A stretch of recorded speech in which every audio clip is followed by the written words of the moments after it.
I am so excited for yet another epic conversation on the Life at Full Blast podcast with my mentor and now my friend, Reuben. Reuben, I'm so excited to have you on the show. This is a conversation that I've been waiting for quite some time. And I just want to drop because you shared with me before I even let you talk. You shared with me in the application to be on the show that you bridge the gap between heart-centered and business savvy. And I love that. So we're going to dive in. Reuben, welcome to the show. Hey, thank you. I'm so excited to dive in. I'm very excited to be here. So I would love to know where you began because you didn't start out as a seven-figure business coach. So where did you begin? Tell us a little bit of your Yeah, story. 100%. So I grew up in the country, close to a small town of 300 people. So I didn't have a social media account till I was 22. So I was definitely not the person. I didn't have entrepreneurial dreams. I didn't ever think I was going to do anything online.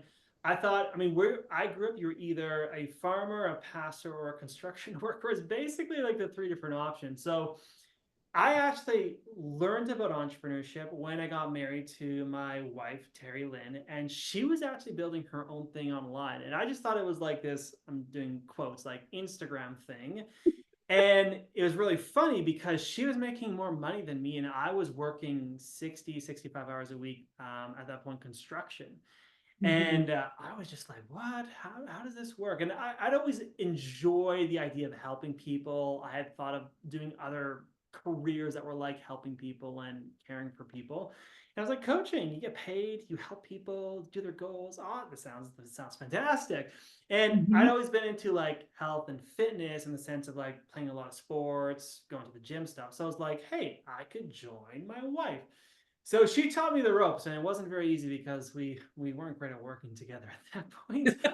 But we built a kind of a health and fitness coaching business together, and that was my start into entrepreneurial. I to be frank, I dabbled in a couple other little things like for a couple months before, but that was really my first step into entrepreneurship. And it was really hard. There's a lot of things I wasn't great at. There's a lot of things I sucked at. There was a lot of lessons I needed to learn. But it was the start, and it is what eventually, and now I guess 9 years later, has it gotten us to where we are. So that's the very short kind of Cliff Notes version of it all. I love it. And you and I had a very similar childhood. Like I grew up Yeah, in a town, well, outside of a town with about 300 people. I think it has less now. right. Oh, there you go. Yeah. And in the same country, both Canadians. I love that. Canadians. Yeah. And I know, when you come from that background of you're either a farmer or a pastor or in the trades of some kind, Mhm. you don't grow up thinking about the abundance that's available to us. You don't grow For up sure. thinking you just work hard, you hustle, and then you die. That's kind of Yeah. what I grew up with farming, right? So, Yeah. so tell us a little bit about what it took to shift your mindset from Yeah. construction to now I make seven figures. For sure. Yeah. I mean, it's a massive transition. It didn't all happen at once. It definitely was years in the making of slow, steady shifts, which it's kind of the classic things that people say that they're kind of cliche, but like you kind of like overestimate what you can do in a year, but underestimate what you can do in like 10 years. That's Mm. definitely how I feel about my life. But some of the shifts were, I mean, first initially was just like working for yourself. And it wasn't easy actually because we're all so used to society structure, right? So learning to be self-disciplined, number one, is hard when you're like, I can just do whatever I want. I don't have a job. When that's not really the case. You actually have to have your work hours. You actually have to put work in. So getting some self-leadership, some self-discipline was a big one. And then Mhm. number two was just realizing that you have to get skillful at certain things. You have to actually get quite good at certain things that we as humans don't naturally get taught, whether it's the marketing or the sales or the system building or finances that are a lot more complicated than just normal 9 to 5 finances. There's all these different things I had to learn and shift, and it wasn't easy. It wasn't simple, and it was definitely a little bit of a mess for quite a few years. So those are kind of some of the first shifts. And I mean, obviously, then one of the things I always like to talk about is like every new level you get to, there's different things you have to learn to get to the next one, right? There's just always an evolution to business. And so those are the first couple. There was many more lessons along the way, but that's what started everything. Yeah. Yeah. And it never ends, right? Yeah. Yeah. I resonate with the whole, I didn't have a social media account until I was 22. I think I was one of the very first people on Facebook when it opened. Oh, there you go. There you go. So yeah, I mean, we don't grow up with the technology, and No. especially when you grow up in a small community like that, you don't grow up Yeah. learning marketing, sales. This No. doesn't come naturally to us, and so No. I agree. It's such a learning curve, and the self-discipline, I think, is the biggest one. Yeah. Absolutely. So Yeah. you mentioned earlier that you work with your wife, but you weren't Yeah. working well to begin with. So tell us a little bit about that journey and like, because I know that you Yeah. love working with your wife now. Terry's amazing and Totally. jiving really well now. So tell us a little bit Yeah. about that. 100%. Yeah. Yeah. We started working together. Then when I transitioned into the business coaching side of things, she was still running her health practice actually, and she transitioned into a couple different spaces there. But in the last year, we've come back to work together on CCI as our full-time thing. And there's been a lot of lessons along the way. And it's interesting because some advice that we get, we don't feel like is actually that great advice for couples in business. Like some people say, don't talk about business outside of work.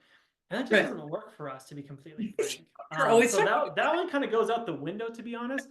Some of the things that we have really worked on is clear roles in the business. Because we've Mm, both been solopreneurs and built our own teams, we've kind of adopted the role of like we manage everything, whereas right now we're managing different things. And having just a very clear, a lot of people call it an org chart of just like what's your role, what do you like, what do you take care of? Like basically in some places I'm Terry's boss, and in some places she's my boss in the business, right? mhm, And so just understanding how to work and flow with that. I think some of the most helpful things has been the org chart, and then just a continuance of the vision for where things are going has been really important. Because without those things, it's definitely been a lot of just like busy work. And so mm, I think that having those separations of who does what in the company, where are we going, how are those roles going to change as we grow, and how to utilize her incredible skill sets and my skill sets in the different areas has been quite helpful. It's also, I mean, it's probably said all the time, but communication, communication, communication. yeah. More important than anything in the business. It's not only the speed of communication, but the clarity of communication has Mhm. allowed us to work through things a lot better and a lot quicker.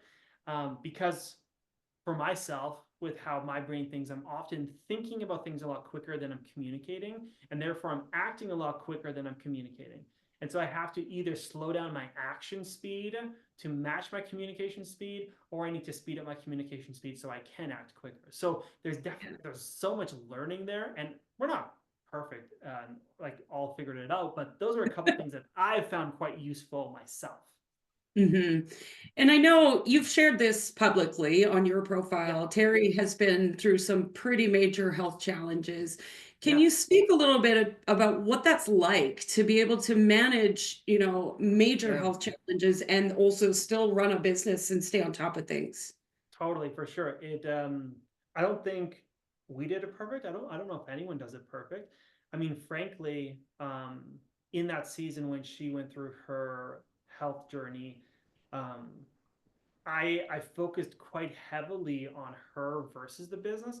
And to be frank, we were quite blessed that we built the business to a level where we had enough team that it kind of floated through the health journey. It definitely there was a decline to it. No, not Hmm. going to lie. Like it shrunk by about 50%, to be completely honest. Yeah. But there was still enough team and kind of stuff in the pipeline that it did allow us to get through it, even though it didn't put us in a great position afterwards. So I definitely learned a lot about challenges and struggles. Like in that season, if I look back, I might have changed a couple things of how I did things, but Hmm. I think one of the biggest lessons I did learn was that hey, build your business so that if times are tough, it can aid you. Hmm. And just it's caused me to think through a lot of different things. Frankly, like a lot of like logical things, like disability insurance or different things like Yeah. that, and also Yeah. just it's made me think through of like, I want to build something quicker and bigger, but now and with a better team, so that anything happens, the business wouldn't shrink actually this next time if Hmm. anything were to happen. So it's definitely it's a back thought in our mind all the time of how we're building. We're building Yeah. things in a safe way, in a sustainable way, in a way that no matter what happens, if we have good seasons or bad seasons, that we're still benefiting and helping others. So now I'm Yeah. rambling at this point, but there's a couple lessons that we're still kind of like pulling from that. Hmm. I love the sustainability piece. I think Yeah. it's great. You go online and people are like, I made $60,000 and I made this and I made that, and you're like, mm-hmm. Yeah. And how you doing now? Yeah. Exactly. Right? Exactly. So I love that, like that long, slow burn versus Yeah. let's just make a whole bunch of money and then disappear tomorrow. Because I'm not here to be a flash in the pan. I know For you're sure. not, Yeah. right? Yeah. Yeah. And Very also, what a important. blessing to have been able to build a business that had the Mhm. abundance for you to be there for your wife when she was sick. For sure. For sure. And that's where, I mean, I've heard this from many entrepreneurs, but like building financial freedom or sustainability, it's more than just to have your laptop on the beach and like travel around. Like that's the marketing, right? Yeah. The way I think about it now is like, I mean, me and Terry are in this season of serious hustling for different reasons, but in my opinion, it's like, yes, if I build this correctly and sustainably in the right way, it can grow without me, and I can live this incredible life that I want to live. I can live my quote unquote rich life, that how I want it to live. But in a lot of ways, it's there to support the bad seasons, because there are Yeah. certain things that are our control in life, that you're gonna have good Mhm. seasons and bad seasons from things that are coming at you versus what you can control. And I just want to be ready for whatever type of season. So it's kind of like I'm building for that in a lot of ways, similar to like where people are like, I focus on, I don't know, my health, so that when I'm older and things are in decline, I'm going to be in better shape or whatever it is. Like Yeah. just planning a bit better. I don't know if that makes Yeah. sense. It does, yeah, and I love that because freedom is defined differently by everybody. But Yeah. freedom also means that you get to spend time with your loved ones and that you Mm-hmm. have everything is, safely taken care of and you've got insurances in place. And I Yeah. think there is a rhythm and a season for there's a time when we gotta hustle and get Yeah. shit done. And there's a time where we are on the beach with our laptop, right? But that actually brings me to the next question I want to ask, because you and I have had conversations about this so many times. Mm-hmm. Can't you just manifest your clients? And this is like I do believe in like the law of attraction, but I also Mhm. believe in the law of action, right? Yes. So the way that I think about it is like I don't see them necessarily as opposed. I feel like um basically I kind of live more by like the be do have kind of system of like, I want to be the right person who is able to do the right things to have the life that I want. And like Mhm. at the end of the day, if you become the person who can build a business, that person will take action. In the same way as like if I want to attract something into my life, I need to still take action to attract, right? So like Mhm. let's just say in the dating world, obviously I'm married, but if I wanted to attract someone, but I was like, okay, I'm gonna attract them, and I just stayed at home and did nothing for myself, In your pajamas all that day? wouldn't be, yeah, it wouldn't be attractive. What is No. often seen as attractive in our world is someone going after their goals, becoming their best selves. Maybe it's focusing on themselves and like doing these things that then all of a sudden they feel like things are coming to them, but it's not because of just the thoughts, it's because of the thoughts turned into action. So the way I think about Yeah. client acquisition is, yeah, the thoughts going into action, and then you therefore attract because of that.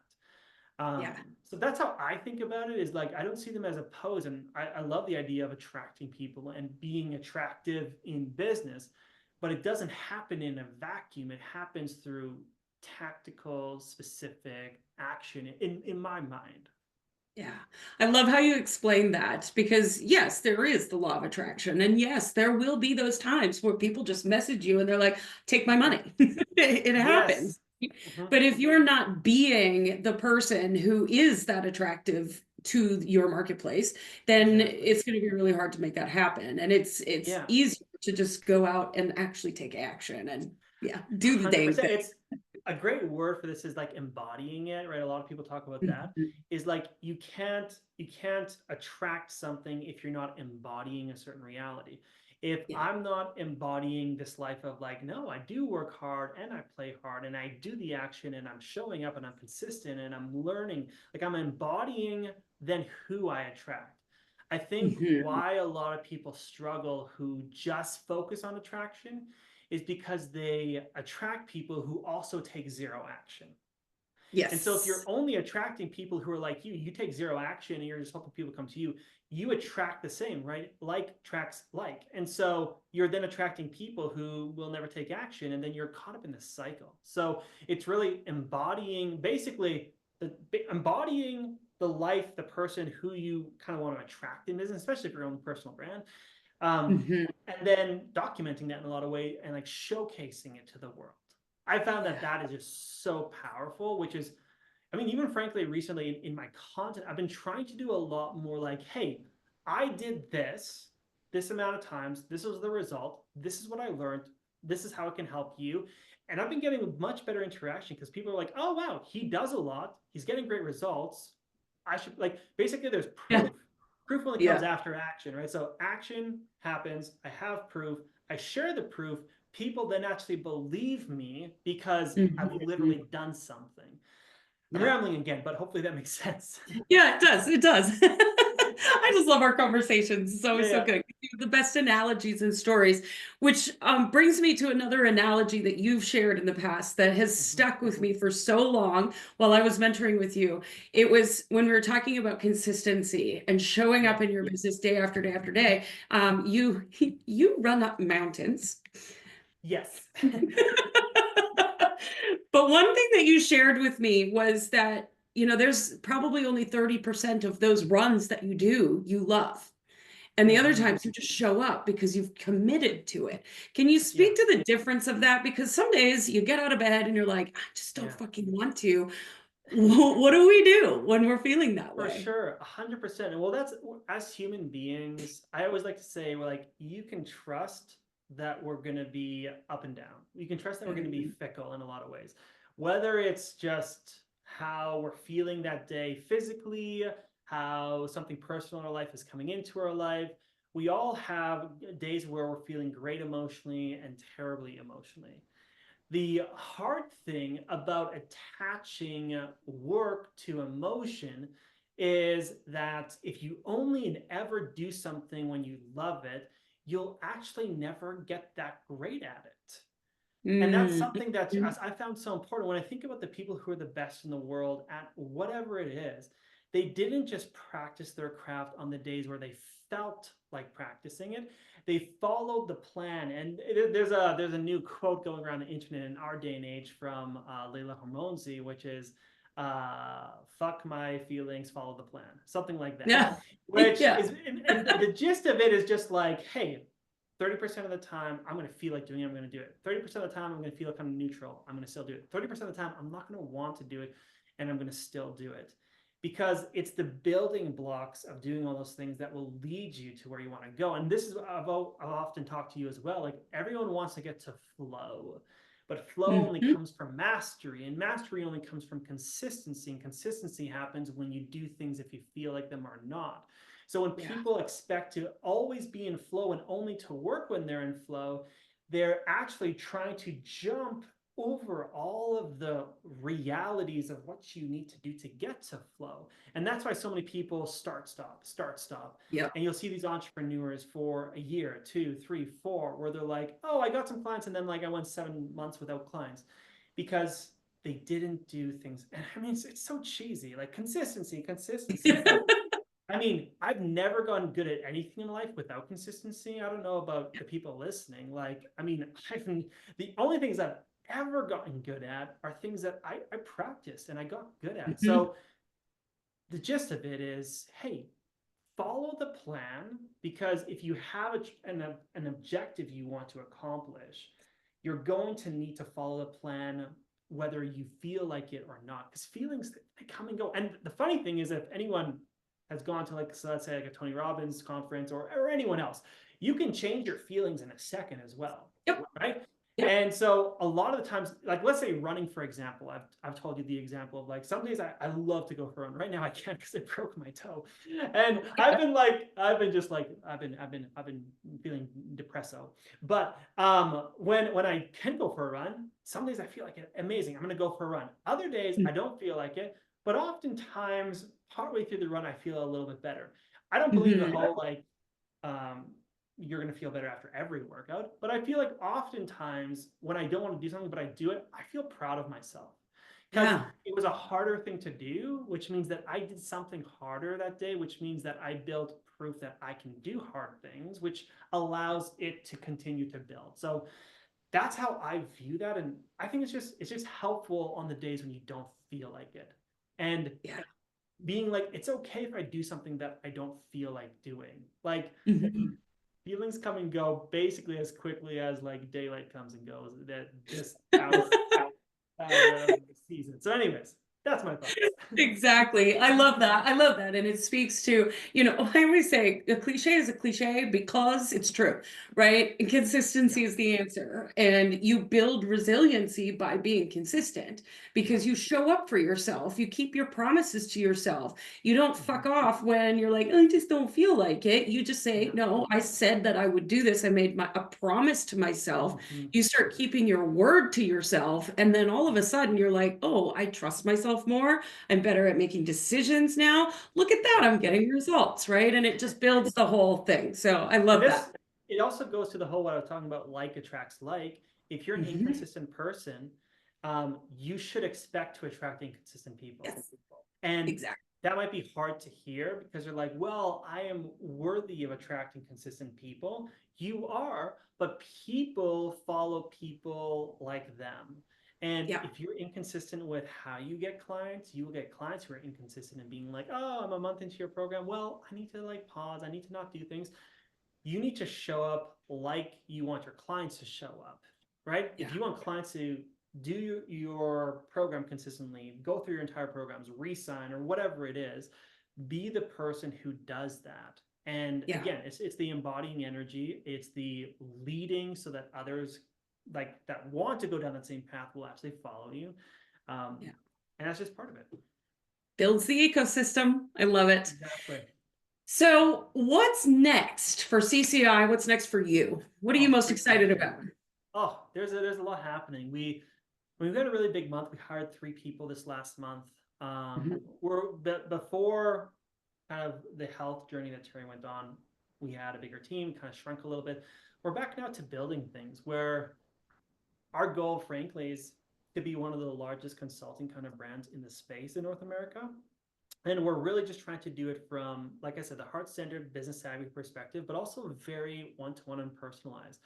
Our goal is to keep on building out our team.